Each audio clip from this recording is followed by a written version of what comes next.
2020 সালের অক্টোবরে মাদারীপুর জেলাকে ড্রেজারমুক্ত ঘোষণা করেন তৎকালীন জেলা প্রশাসক। তবে এরপরও থেমে নেই নদ নদী থেকে বালু উত্তোলন। 20 থেকে 25টি স্পটে বালু উত্তোলনের ফলে ভাঙছে নদীর পাড় ও ফসলি জমি। এছাড়া ঘরবাড়ি হারিয়ে নিঃস্ব হয়েছে অনেক পরিবার।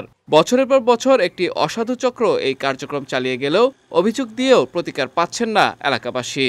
রাত্রে এখান দিয়ে নারী ঠেঙ্গা নিয়ে আমরা বইয়ে থাকে, হ্যাঁ মাটি কাটে। যাকে 1% জমি নাই তারা মাটি কাটে।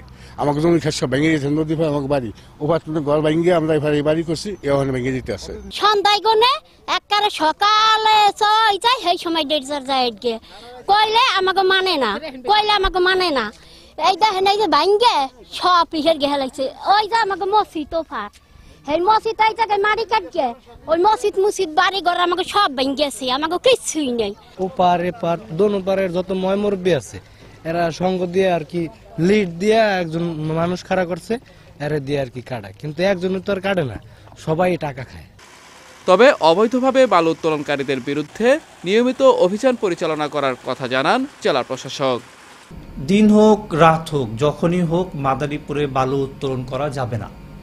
তিনি যেই হন তিনি মাদারীপুর জেলাতে বালু উত্তোলন করতে পারবেন না। প্রশাসন কঠোর অবস্থানে আছে, আমরা প্রতিনিয়ত ব্যবস্থা গ্রহণ করছি এবং আমরা আমাদের ব্যবস্থা অব্যাহত রাখব।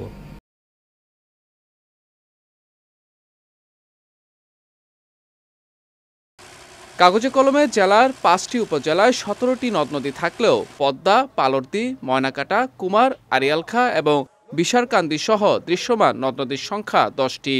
দীর্ঘদিন ধরে এসব নদ নদী থেকে বালু উত্তোলন করা হলেও শুধুমাত্র শ্রমিক কর্মচারীদের জেল জরিমানার মধ্যে সীমাবদ্ধ প্রশাসন।